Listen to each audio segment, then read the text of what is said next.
Le sommet des Amériques tenu à Los Angeles aux États-Unis cette année a débuté ce lundi 6 juin 2022. Elle se déroule jusqu'au 10 juin sur le sol américain. De nombreux chefs d'État de la région y participent.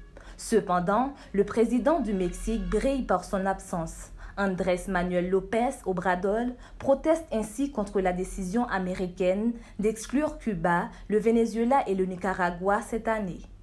Je ne vais pas au sommet parce qu'on n'invite pas tous les pays de l'Amérique. Je crois en la nécessité de changer la politique qui a été imposée depuis des siècles, l'exclusion, a déclaré devant la presse Andrés Manuel López Obrador, relayé par France 24.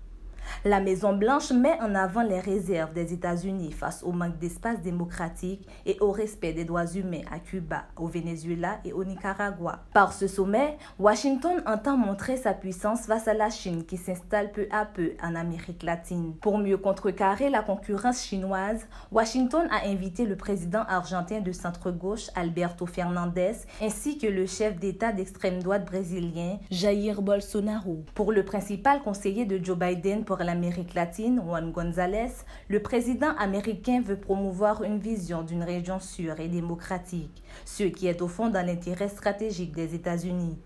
Joe Biden doit faire de grandes annonces sur la coopération économique et la lutte contre la pandémie de COVID-19 ainsi que contre le changement climatique. L'immigration sera aussi au menu avec l'augmentation du nombre de personnes voulant entrer aux États-Unis provenant de l'Amérique centrale et d'Haïti. L'administration Biden ne tient pas sa promesse de mener une politique d'immigration plus humaine que celle de l'administration précédente dirigée par Donald Trump. Plusieurs milliers de migrants haïtiens dont des enfants sont refoulés dans leur pays depuis l'accession de Joe Biden à la présidence américaine. Le sommet des Amériques avait été lancé en 1994 à Miami par le président Bill Clinton sur la base d'un libre-échange commercial entre les nations de l'Amérique, mais plutôt dans l'objectif d'augmenter la puissance économique des USA selon plusieurs spécialistes. Kenchis Ismaïla Dazma, Zoom IT News.